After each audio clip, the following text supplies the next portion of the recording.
Welcome to the Cardamom Chai Podcast with Roma and Jasnoor. I am Jasnoor. Hi everyone, this is Roma. Thank you for joining us on this week's episode about a discussion on, I guess, extroversion slash introversion sort of thing. Familiar topic to us. But Yeah, first, how's everything going with you, Jasnoor? things are going good. I'm just getting into the flow of things with work. It's gonna pick up really, really soon, and I'm gonna be swamped with a lot of work because it's year end and there's gonna be a lot of deadlines. So I'm just preparing myself to be in the zone for a while.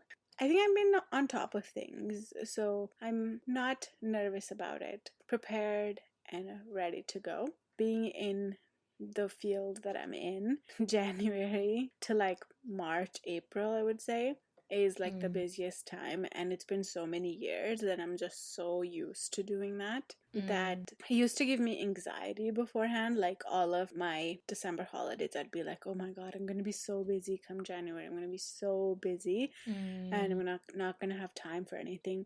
But mm. I've been in this career for about 9 years now, and now I don't feel that anxiety anymore. I'm like, I'm ready to go, I'm prepared, and I can do it. And it'll be a little busy and a little hectic for a while, but then it'll be good when it's all done and over with. Yeah, it got easier with time, it sounds like. Yeah, exactly. What about you? How was your week? I guess the main highlight for me this week was my bedroom. I finally got it all decorated and everything. Oh yeah.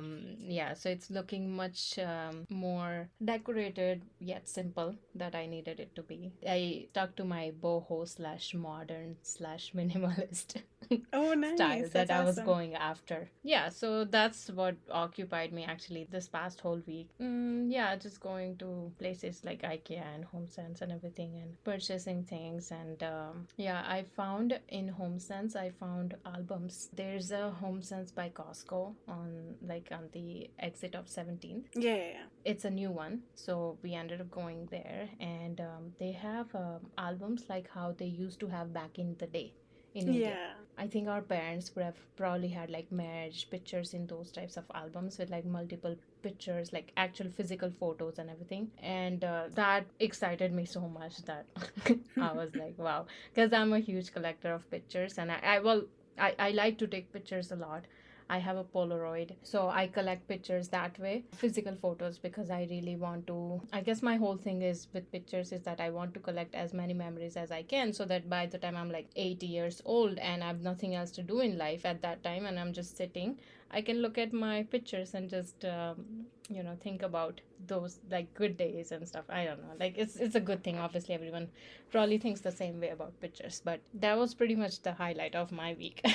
Yeah, and no one prints pictures anymore. Like they just live in our phone and no one goes back to look through them. And Hmm. it's a nice thing to go look through them like in a physical book because it's something special. You've put time and effort into it and you've curated it. It's not just like a dump of photos in your camera roll on your phone. It's a curated album and it's nice to look at. Like we have very old albums at my parents' house that we Hmm. flip through, and it's just so nice to see the all the memories. That's so neat that you're doing that. Yeah, and as you said, like pictures from 5, 10 years ago, I don't even know where they are. Like, I would love to see those pictures, but I can't.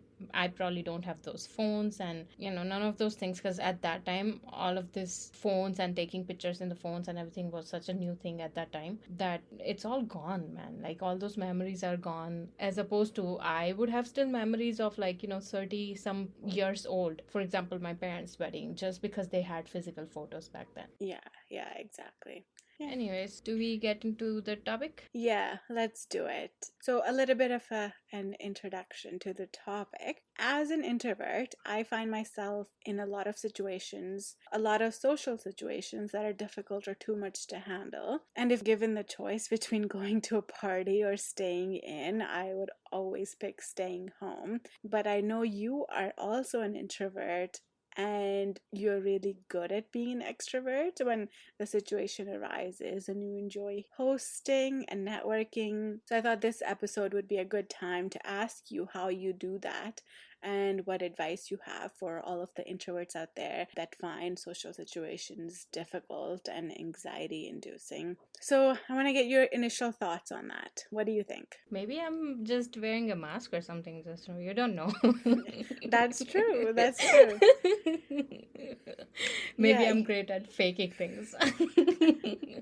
Yeah, but the um, way you do it, it does come off as effortless, and it doesn't seem right. like you're making a ton of effort, and you Yeah. enjoy like hosting, as you've said before. But for me, faking it doesn't come easy for those instances. To set the ground here a little bit, what Mm. qualities do you think make you an introvert? Because I'd want to get an understanding of you as an introvert, and then we'll go into some of your extroverted qualities. So just to clarify, I don't fake things. It's too much of work for me to fake things.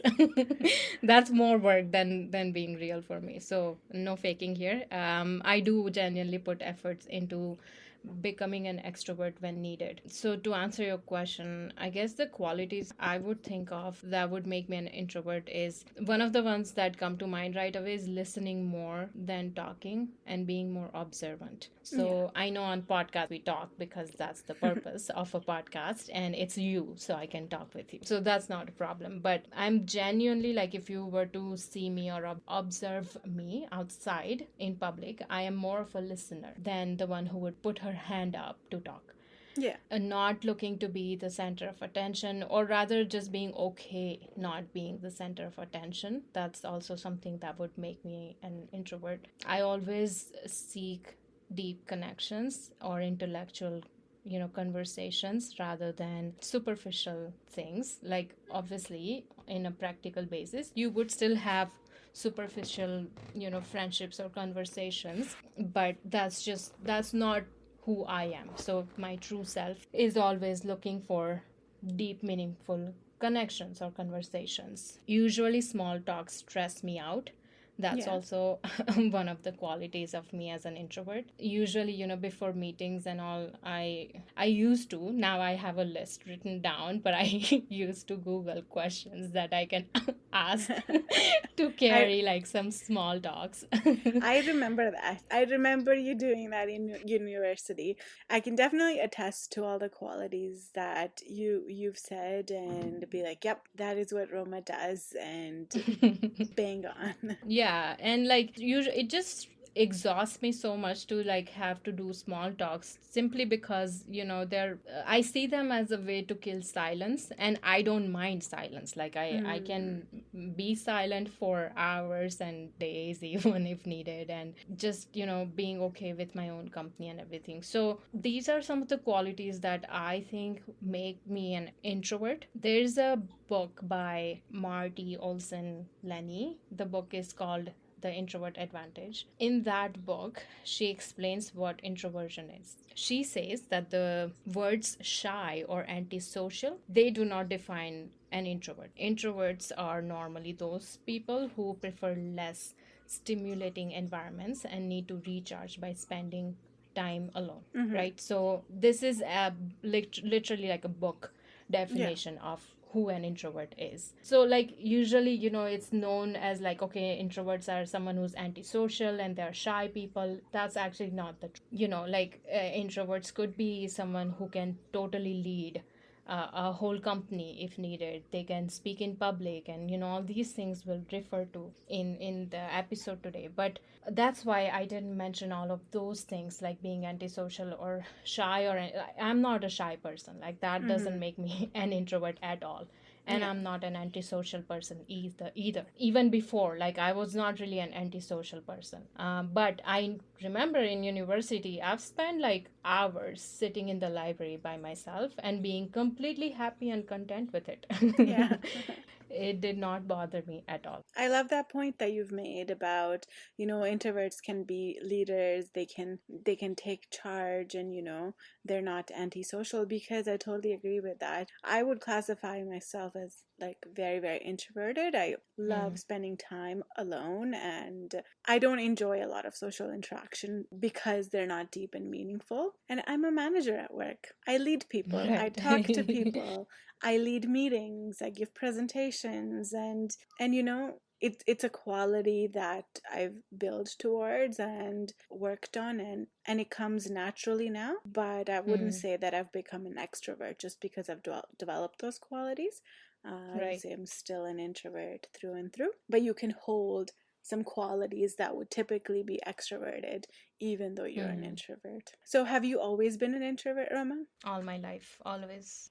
When Yes. did you know that you were an introvert and you didn't tend to those like extroverted qualities? So honestly, when you're younger and someone who would overthink a lot, or if you lack knowledge in life, which usually is the case when you're younger in life, you tend to doubt yourself. You think that something's wrong with me.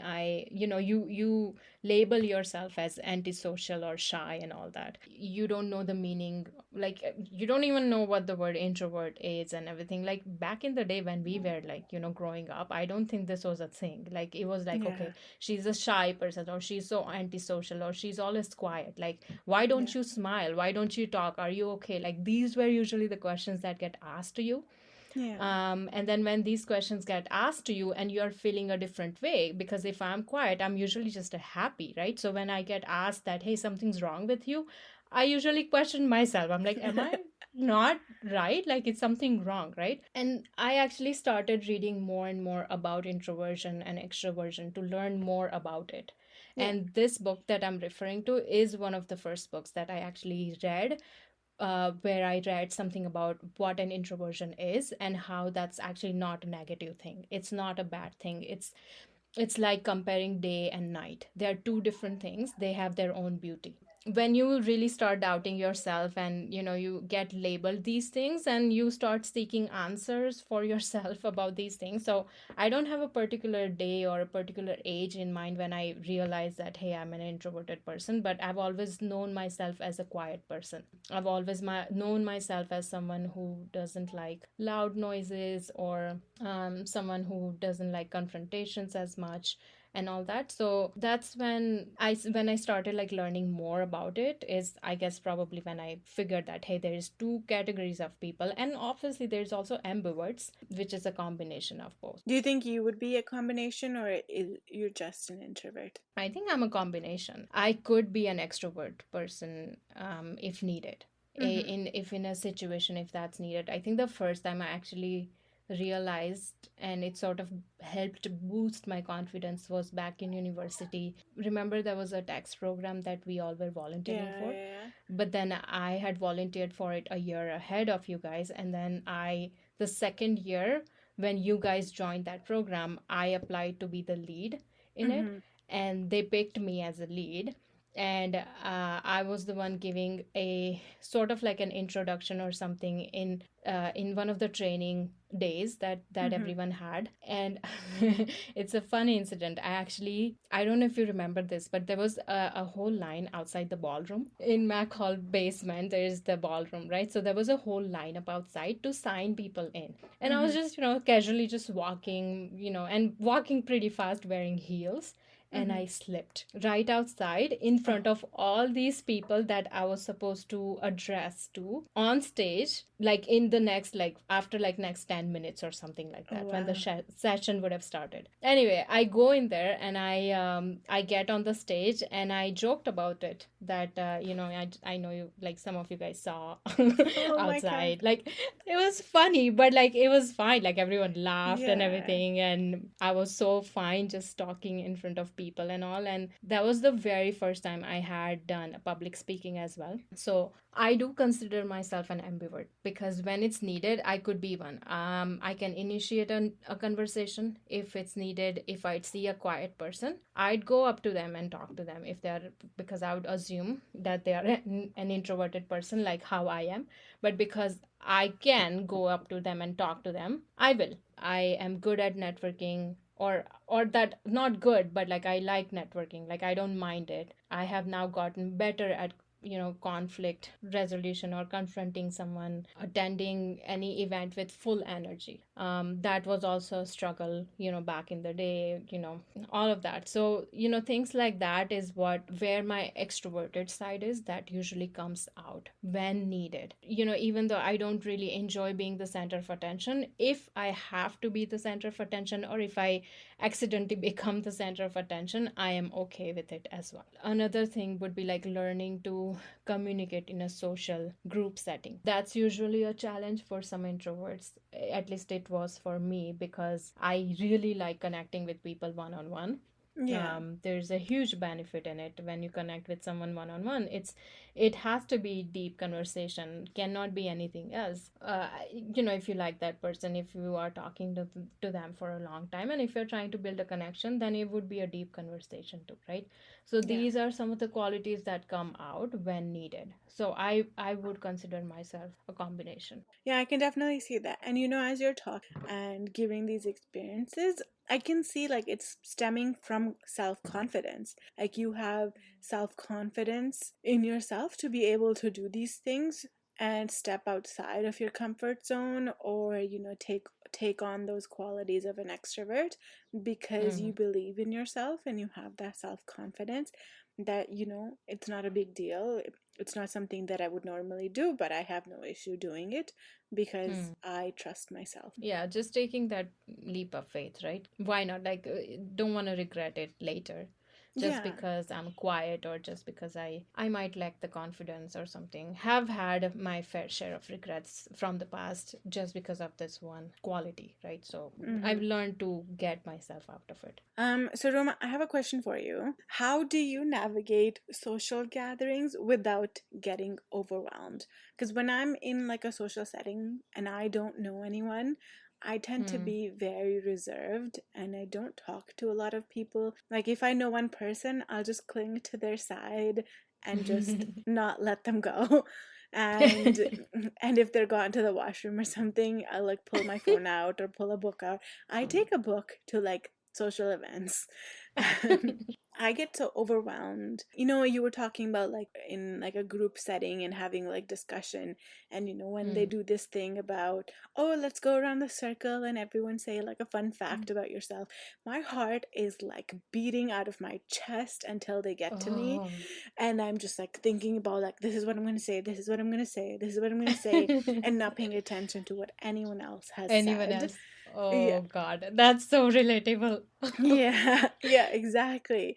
So, how do you navigate like any of these social gatherings without getting overwhelmed? There's usually like around three things that I have sort of in my bank that I try to make use of. But before I get to that, I want to mention that usually what happens is, and this is also coming from the same book that I referred to earlier, The Introvert Advantage, which is that it says in that book that usually introverts, their social battery is something that they use up in any social situation, right? So if they are gone to a party or a celebration, they would use up their actual, like literally battery, whatever they have in their head and their physical energy and everything, they use it up like money. Like, talk to one person, okay, 5 coins gone.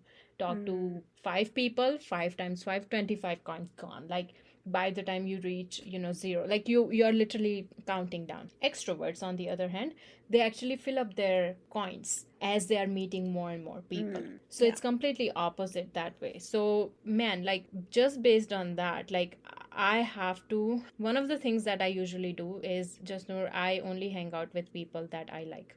That's Mm, one thing. The company of these people that I enjoy, I know that they're not judging me. I know that if I were to say something funny or something weird, it won't be remembered.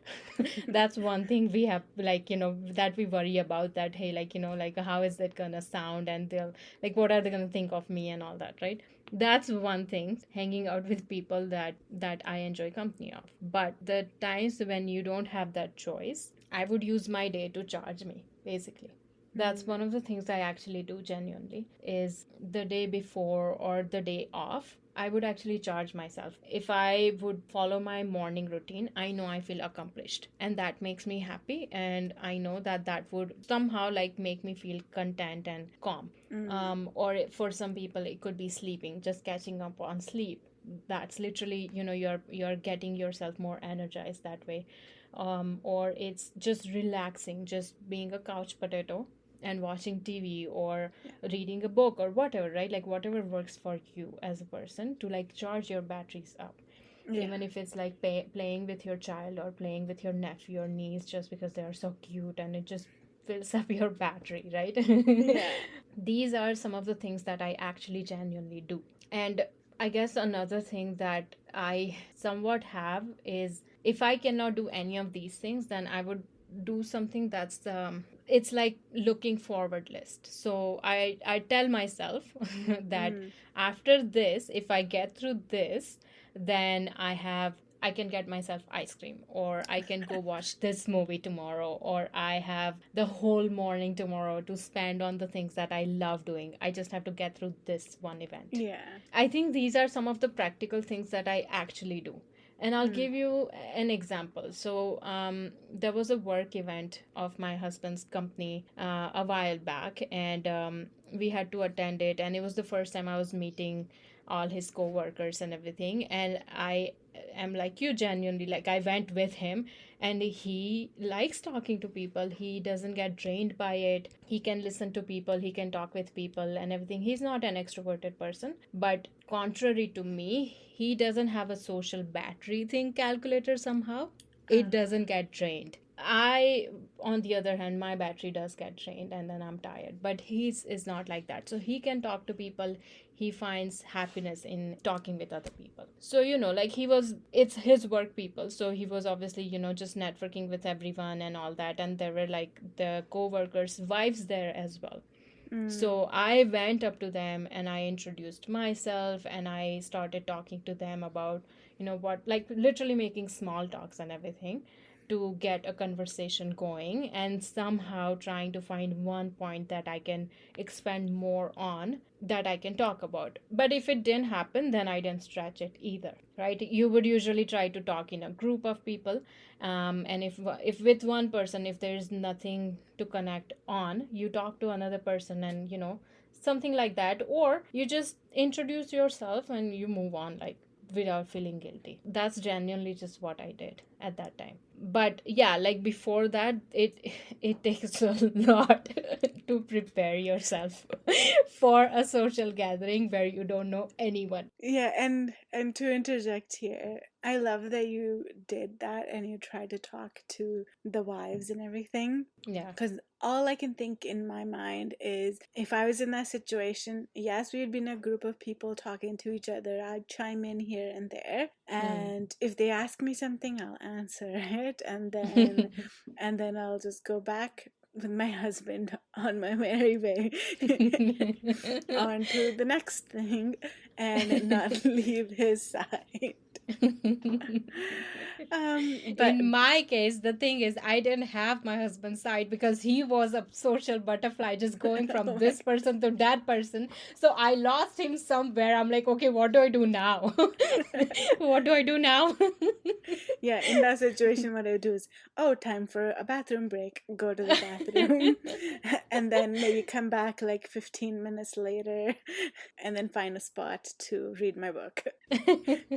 Oh, but that's just me.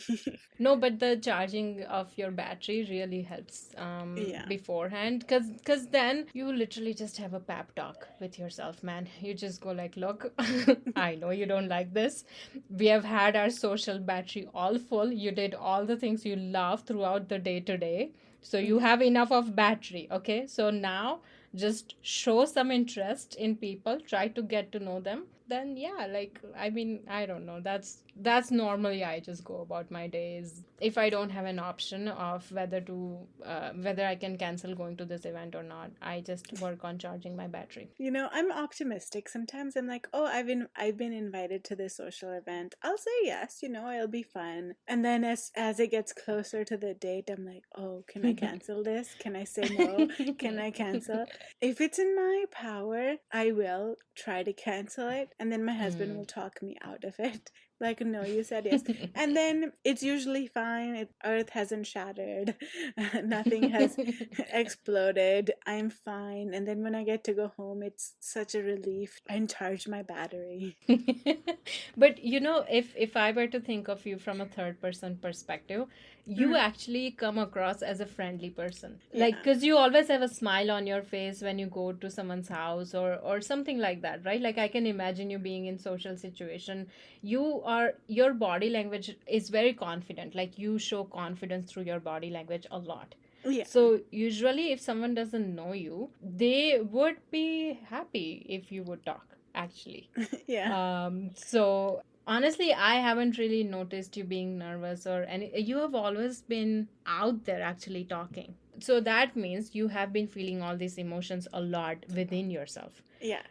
This whole time, right? None of that has actually shown like that outside. Yeah, I do try to put a mask out there.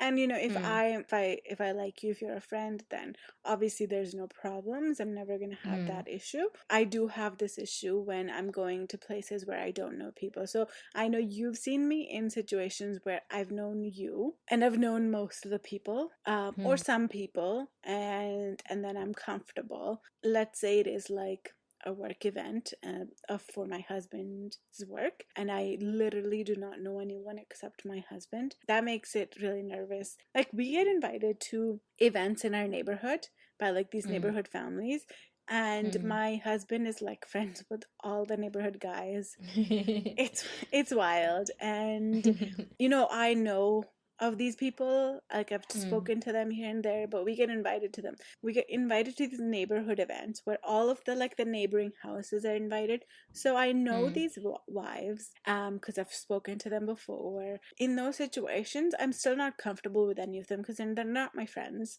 They're not like someone I talk to regularly. I'm not comfortable with them.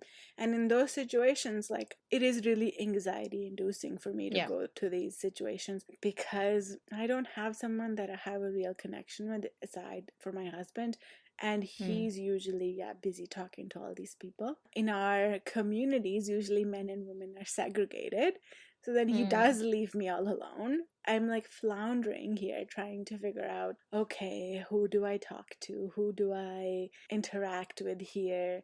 And sometimes I just try to make an effort for effort's sake so people don't think I'm an antisocial person. But sometimes it is like, I'm just going to eat by myself and my husband comes, he'll just sit by me or whatever, because I just can't make that effort.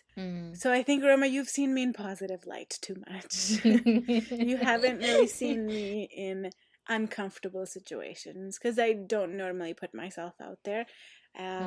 My husband has been putting me in these new situations more and more and try to get me to come out of my shell, which is greatly appreciated because I do want to be developing these skills, but it does come at a cost of not being comfortable. Yeah, but then in that case, you're right, like, growth is outside the boundary of comfort anyway. Yeah, it is. It's just sometimes difficult. If I were to put myself in your shoes in terms of like meeting, neighborhood friends like that, I would probably be in the same boat of anxiety. It's very difficult for me to socialize with people from the community in a group setting like that I don't know, or who are not my friend. In that case, usually my first point stance is I only hang out with people that I would enjoy the company of. But then, you wouldn't really see growth as much, or, you would have lack of friends, I guess, that way. Right? Yeah. Moving on. I know you don't like small talk. So how do you handle small talk? And especially networking situations where you have to do a lot of small talk. How do you handle that? I go very practical about it, man. So, okay, so what I would do is try to figure out the purpose of the Mm, networking, whether mm-hmm. it's personal or whether it's through work and everything, and then just stick to the purpose.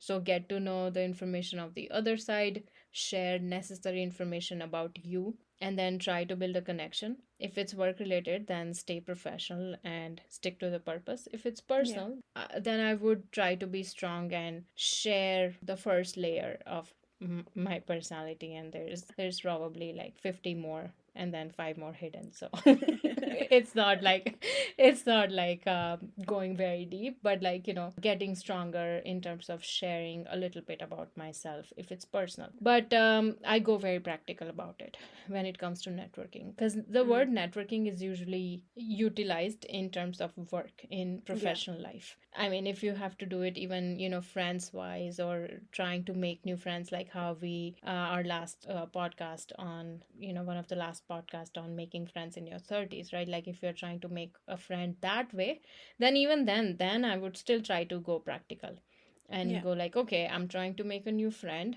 That's my purpose. And how would I do that? How would I go about doing that? Is sharing a little bit information, getting to know them a little bit, and seeing if we can hang out again, right? Like if there is similar values and everything, have them over to my house and go about it like that. Practicality is what gets me through small talks and networking. Yeah. I haven't had to network for a while, but the one thing that I did to network was Mm, I always prepared like two or three questions that I could ask that mm, would be like a good area of topic to discuss it with. So that I always had like a question in my back pocket that I could ask and pull out at mm. any time. So it Right. didn't seem like I didn't know what I was doing, or there was like awkward silences or anything like that. So I always did that, prepared like two or three questions ahead. And sometimes conversations flow and you really like connect with someone and you don't Right. have to use those questions, which is great. But when it's lagging and you Mm. need something to help you out, I always found that was so helpful. Yeah, no, that makes sense. That's a good way of going about it as well, is keeping a number of questions prepared just in case. In work settings, that's easy to do because you have one common area of interest. But when it comes with making friends, I guess I don't know. I couldn't really say. Yeah, like Yeah. if you gel, you gel, right? Like otherwise, no point in putting more effort than necessary in order to force the gelling part. Like, man, no, that's not needed anymore in life. Yeah. One question I wanted to ask, because, it's such a like a these days kids do not want to talk on the phone at all. And all the older generation is like, I want to be on the phone. I want to have a real conversation and not texting or anything. So these days we still have to make phone calls to like, Mm. our phone company or the internet guys or your utilities or the tax Mm. people. How do you feel about making phone calls? I hate them. That's a very simple, just one phrase answer if I have to give. I hate making phone calls, especially when I don't know someone, the Yeah. person that I'm calling. I would rather meet up someone in person and like, even if they're strangers, I would rather meet them up in person. And there are some reasons for it. So text messages are very practical for me. Yeah. It's literally like you can even ask like one word and a question mark, and it can get answered, like how I messaged you right now saying eight good, like, and a question mark, and Yeah. you got my question and you answered and I got my answer, and that's it, right? Like that's Yeah. what text messages mean to me. They're not Yeah. an emotional connection platform at all. And phone calls are extremely stressful for me. It's also because sometimes you can't hear what the other person is saying. I like to see people's eyes, I like to see their body language, I like to see their expressions on their face and everything. I bond better with someone in person like that, Yeah. rather than over phone calls. Phone calls, again, are a means of passing messages, or just, quick, like there is no time to commute, so you send your messages across. That's what I see phone calls as. I don't really like phone calls either. When it comes to elders, though, that's a whole different thing. Just know that you Yeah. opened up a whole new can of worms there because that's different, bro. Like, because I'm not a huge fan of that either. Me either. But like, but sometimes you have to, like, if you're here and if your elders are somewhere very far where you can't go see them every day or whenever you want, you have to talk to people on the phone. And which is great thing. Like, I mean, the other side of having phone calls and all that is staying in touch with people that are not living in the same city as you. At least that way you can stay in touch with them. I am only referring to people who are living in the same city as you. In Yeah. that case, I would never want to talk to them on the phone. I would rather just meet up. But of course, if they are out of the city, then there is no other option. In fact, phone call is a much better option, in which case it's okay, but not the best means of connection for me, for sure. Yeah, there's such a different kind of relationship you have when you are calling someone on the phone Mm, than in person. I've always preferred in person conversation. I just come across way better in mm. person. I don't answer any texts. I hate texting. I don't initiate a text. I use text as like the same thing that you texted me today. It was like, is this good? I was like, yep, good. This is what I use it as. Mm, Confirmation, asking a question on like something that's going on and I needed a quick response. That's mm. it. I don't use it to have like a lengthy conversation or a meaningful conversation with someone because a lot of things get taken out of context because you might say something that you in your mind thought was funny but the other person like that's rude, right? That there's a lot of things that can be taken wrong. Yeah, that actually reminds me of something, because you're absolutely right. Because what happens is, when you text someone, you write it in your tone, but then it can get read in their tone, right? So you don't know what tone they picked up to read it. So Yeah. it can totally come across as something really wrong. And I have watched this one reel on Instagram. I do not remember who these guys were. They were probably popular like movie people, but I couldn't remember. But I think it was a texting conversation between two guys, and one of the guys was like saying like, hey, do you want to hang out? And the other guy's like, what is this, like, how dare he even ask me this? It was so funny. And then I think there was like, the at one point one of the guys like, so do you want to hang out or not? And then the other guy's like, whatever. And then, and he was saying it in a very chill way, and the other guy got so angry. He's Oh like, my god. whatever.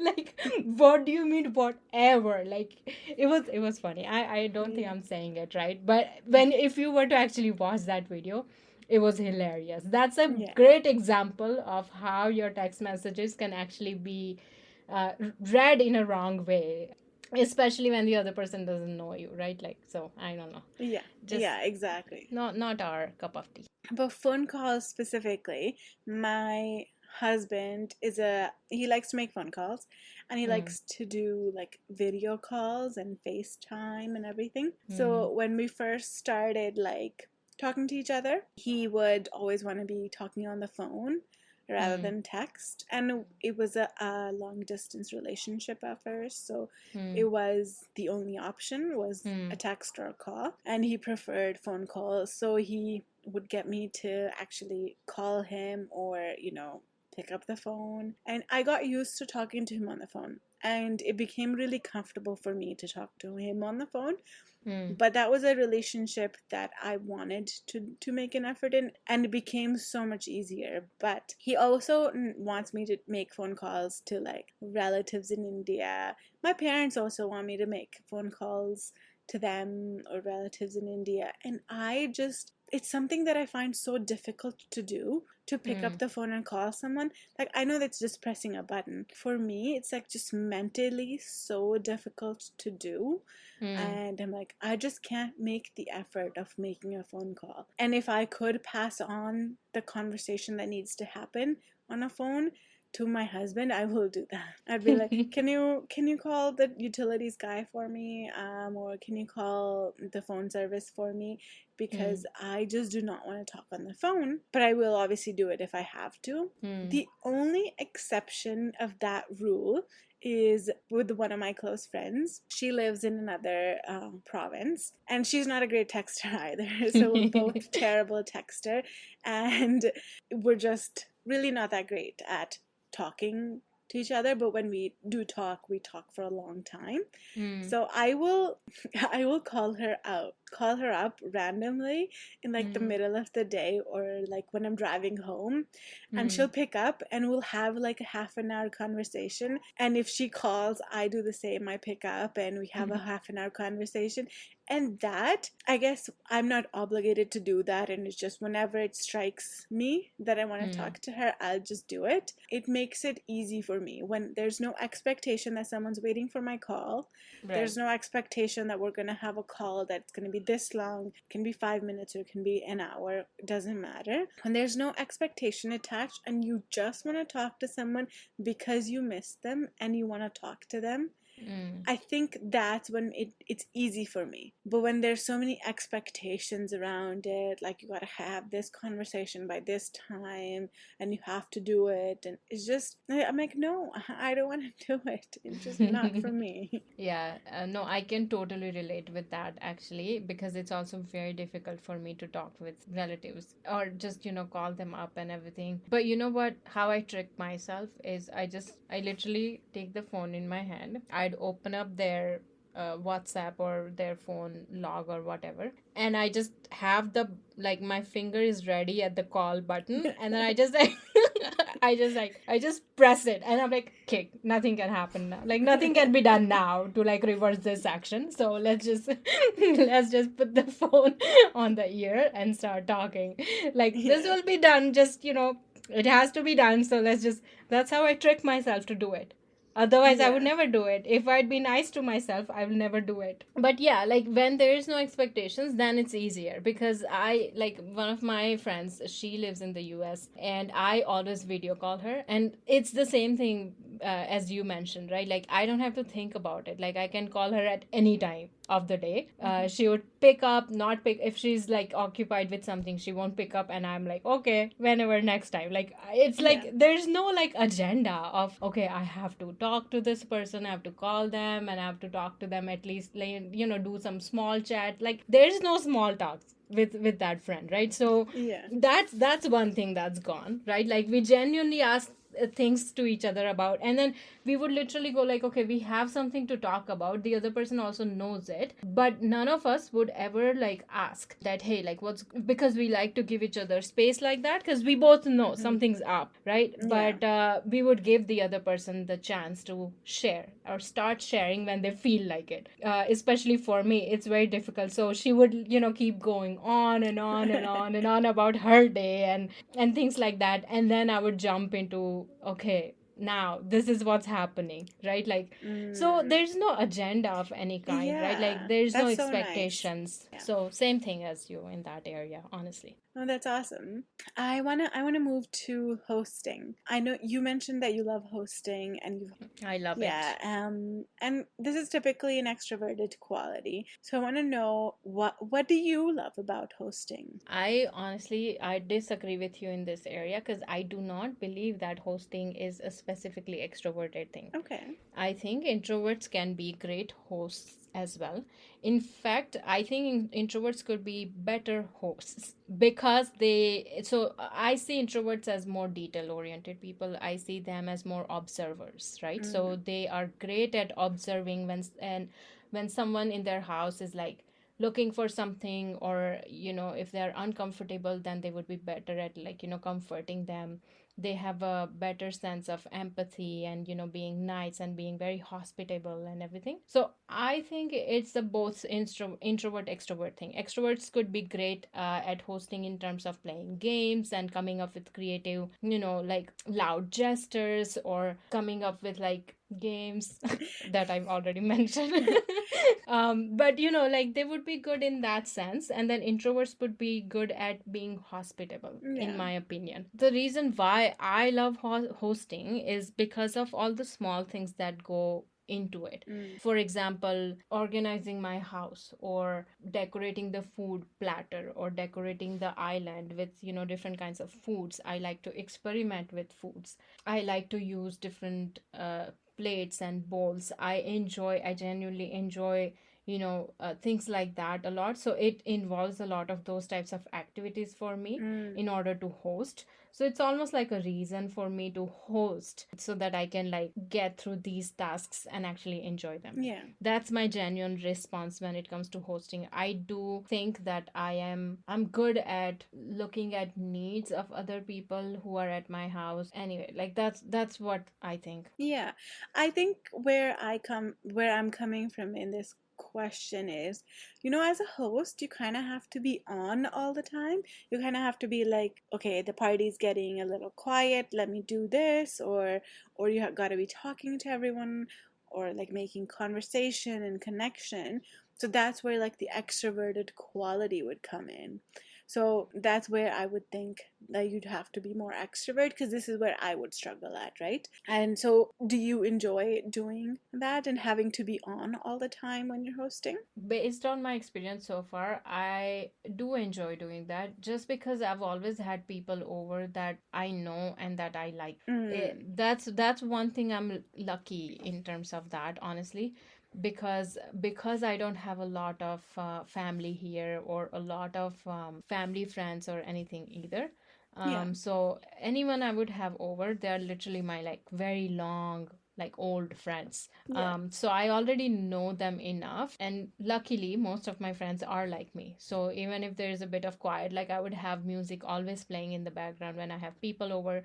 So even if there is silence, there's music playing, so people can hum on the music and just relax themselves, right? Like Mm, I don't really see. I mean, you are asking a great question now that I'm thinking about it, because if I were to have, a new friend over or a new group of friends over who are extroverted people who enjoy playing games and all that, or who love talking but they're just a bit quiet because they're new and all that, I would have to learn to, continue the conversation and everything, and which I do. I think even last time I had people over, if there's a lack of communication, I would try to bring in topics from different people, because I would know what's common between them, because mm, I would know people, yeah. myself, so I would know what's common between them. So I would like bring up a fact from both of them in a very like flowy way, like in a natural way, so it doesn't sound like I'm plotting something. And then in my head I'd go like, okay, talk now. Yeah. But that's basically what I would do. Is if I do have to carry on a conversation, then I would always bring out topics, be like, hey, I know, just know you have done this, right? I know this person, they have also done this. And then they would just naturally start talking about it Mm, because they want to yeah. share the experiences. That's normally what happens and has happened with me, just because I've always had people that I've known for a very long time. I should ask you, because I know you host a lot of people that may be a bit distanced from you, like they're Yeah. not like friends all the time. Sometimes you Yeah. also have extended family over, or sometimes you might have like neighboring families over and all. What do you do in that area? I mean, we know already that makes you anxious, but like, how have you gone through these types of events in your house? So yeah, you're right. We have had to host a lot of people, plainly because of my husband and my in-laws and my parents as well. My parents do a whole lot of hosting as well, and my parents are like natural hosts. They love it. If they could have people over every day, they would. That's just a wild concept to me, but but how I deal with it is that my husband is a great hoster. So Mm, I never feel like I'm hosting something alone. It's always mm, by my husband. Or mm. if it's my parents, my mother is always there. So she's a Right. great host. So I heavily rely on them to be the social butterfly of the party. Right. Right. And I just focus on making sure all their needs are met. So Mm, everyone's getting food, everyone's getting, if they need anything while they're at my house, they're getting mm, that. They need water, they want to lie down for a bit. I'm making sure all mm, of that stuff is going on, all the logistics are happening. And when there's like nothing for me to do, I'm usually cleaning up. And and while if I'm not doing that, like now I have a great excuse. I can just kind of hang out with my son around them, and that mm. counts as being social, apparently. Right. but before I would just kind of sit by my husband and try to ask them about their life and their health and everything. But I heavily rely on my husband to do a lot of that. If it's someone that like I know that's like a family of mine and he knows them through me, then it's a little bit more difficult. But he's still like, I'm so glad that I married him, because he's still like, he'll have a lot more to talk to them than I would, and he's met them like today. So I've really lucked out with that. So there are some instances where like someone shows up and my husband's not home yet, so I have to do a little bit of socializing. So I'll ask them about their life and everything, and try to get them to talk about themselves. Just ask them, like pile them on with questions. My husband taught me that. He's like, if you don't want to say anything about yourself or share anything, what you can do is just ask them about themselves, and ask them about their health, their life, their job if they're working, their relatives, their children. You can ask them about themselves, and usually people just go on, love talking about themselves. So, and you can just sit there and listen to that. So I've implemented that because it has happened so many times, and then my husband's like, okay, say something else. Why are you quiet? So it's like, if you never have anything to say, just ask a question, because that's a way to get people talking and interact with you. And eventually you're going to find something that's a commonality between the two of you, and it'll make things easier. That's a great strategy. I should start implementing that as well, is ask a question. But you know what my problem is? I can't even think of a question. That's my problem. Yeah.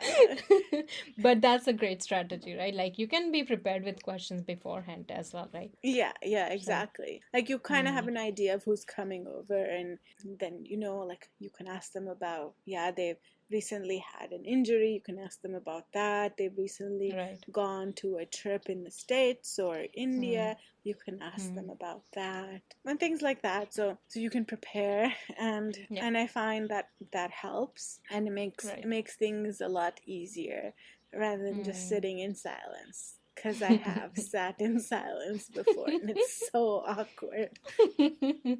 Especially when it's extended family and all. Oh, yeah. Yeah. I actually want to ask you to end with, what advice would you have for an introvert that's trying to make new friends and meet new people? Okay. To our listeners, I'm not an expert, you guys. Okay, so just not an expert advice here, just a Roma advice. But I think I'll share some of the things that I have implemented over the past few years, and I've thought about this, which is some of the things are losing the fear of judgment. Right, so that's one thing that will help. It's like, okay, like what's the worst that's gonna happen? Like they might talk behind your back, but they're talking behind your back, you can't hear them, just move on. So losing that fear of judgment, right? Like, okay, you said something, it was stupid, whatever, just it's fine. Like everyone says stupid things all the time. Some people say them in public. And we're still learning too, right? Like that's one thing. Charge yourself. If you are an introverted person, then try to like spend time with yourself to like do things that you like, so that you can actually genuinely charge yourself enough. This one is very important, is have a standalone complete life for yourself that you can always come back to. That's one of the things. Like if I am, and I'm gonna try to explain this feeling. Okay, imagine you are going to a function that you are not gonna like. You already know that, but you are there, and you are basically telling yourself that once I socialize, be a good person, try to talk with everyone, and put a genuine effort into getting to know them and everything, I can go back to my happy space back home that I always have for myself. I can always escape to that, right? So even when you want to like leave from a place, you always have that one place to think about as something you are going to. That really helps when you have a fulfilling life of your own as an introverted person. That really helps, that you can always go back to.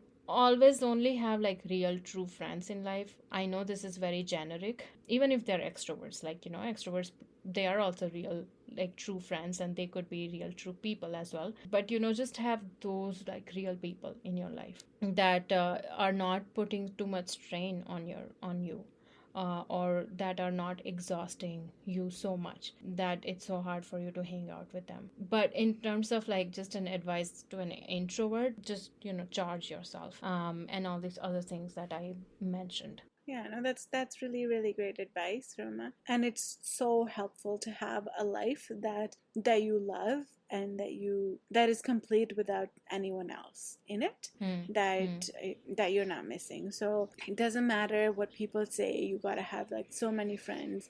If you have one close friend, that's enough. Because I know society puts a lot of pressure on me, like, you're such a loner, you don't have any friends, or you just got one friend, or whatever. I think it matters the quality of a friendship than the quantity of a friendship. And if you have just one close friend that you're comfortable with and you get enough social interaction with them, that's enough. You don't have to fit into society's standards of, oh yeah, I've got to be out all the time partying and doing all these social things. If that's not what you like, you don't have to do that. Yeah, exactly. That's 100% truth. Like, I completely agree with you, Jasnoor. Like, throughout this whole podcast, everything we talked about in terms of the qualities of an introvert and qualities that would make you an extrovert, and even though this podcast was also like giving advices on how to become a bit extroverted when needed and all of that, there is no qualities of an introvert that makes it bad. Like,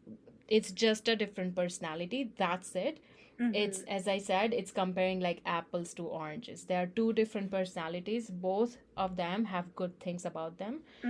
So being a quiet person, being more of an observant, talking less in life, only, talking with people that you are connecting with, only wanting deep connections, not liking to be the center of attention, things like that. None of that are actually bad things. If you were to Google, famous introverted leaders, you would find a whole bunch of famous leaders, most of them whom were actually introverted people. Yeah. Nothing wrong in being an introvert. I am so proud of myself for actually being an introvert, because I see it as such a strength of mine that I'm an introverted person, that it allows me to think deep, it allows me to observe things more. I love that I'm a detail oriented person, because it really makes you be considerate towards other people, which honestly it's a very humanly trait to have. Yeah. Is be more considerate to other people. Yeah, definitely agree with that sentiment. All right, before we wrap it up, we're gonna just talk about some of the things we're loving this week. So, Roma, what are you loving this week? I am loving the album that I got from Home Sense. Yeah.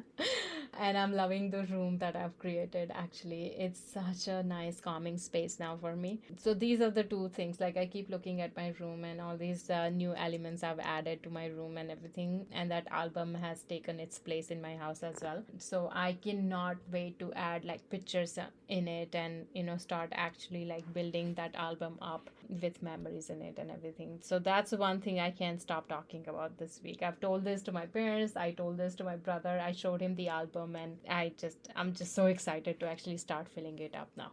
So. Nice. Do you have an idea of what you're gonna put in the album? Oh, just I don't know, like just pictures of no particular theme at this point. At this point, my goal is to just fill in the album with all the past pictures that I can find. Any pictures that I can find and that I can think of a memory connected with that picture, I'm gonna print that picture.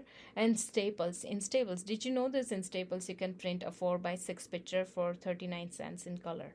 Yep. It's like yeah, you would know. Yeah. You oh right. right. You would know that.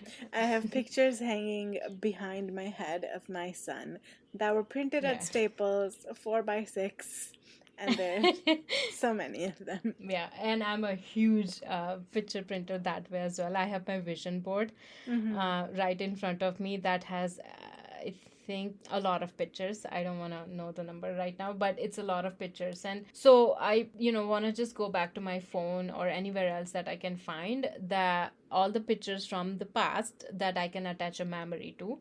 And I'm going to print that and start filling up this album. Then eventually you can then start having different themes in terms of like, okay, this new album is gonna be all, you know, baby pictures, and then the next album is gonna be like this category and things like that. But that's Okay. later. First, I just want to like collect all the past pictures first. Okay. No, that's awesome. I can't Yeah. wait to see the final product. I love showing my albums to people. It's sort of embarrassing for me at this point. When we first got married and we got our marriage, like our wedding pictures and everything, I think I remember whenever someone came to our house first, like around that time, I would always bring out my marriage album and I would show it to people. And now I just keep it to myself. But, you know, I love showing pictures to Yeah. people, although it could be kind of boring for some people. As they can't relate with it the same way you can, because they are your pictures. Yeah. But yeah, no, I'll show them to you. Okay, awesome. How about you? What are you loving this week? What are you thinking this week? So you know, it's been cold this week. I've been loving. You know how when we were in high school or university, those blanket scarves were like the rave, and everyone was wearing like huge scarves. Like those thick, like big thick ones. I remember you having some of those. Yeah, exactly. So I've been pulling those out and wearing them because I'm just so cold and I want to be like nice and cozy, and just Yeah. it's almost like a blanket at this point.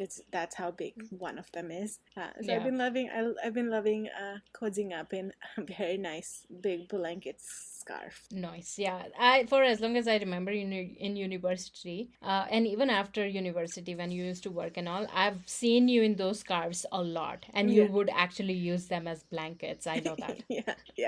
It just gets so cold. And they could be very pretty. I know you have some very pretty colors and everything, Yeah. like those deep, like winter colors. Yeah, I do have like a one that's maroon-ish, and I know you would love that one. Yep. Oh, I love that. Yeah, well, that's it for us for this week's episode. Thank you so much for joining us, guys. If you want to stay in touch with us, you can always find us on Cardamom Chai Podcast on Instagram. We publish a new episode every Thursday on Spotify, Apple Podcast, and YouTube. So please listen to our podcast. If you have any feedback or any suggestions, feel free to send us an email. And yeah, other than that, please follow us on Instagram and TikTok as well now, and YouTube. If you guys like it, then share it with your friends. We would be happy to know and very grateful to you if you would share our stuff. Yeah, and if you ever want to ask us a question or something that you want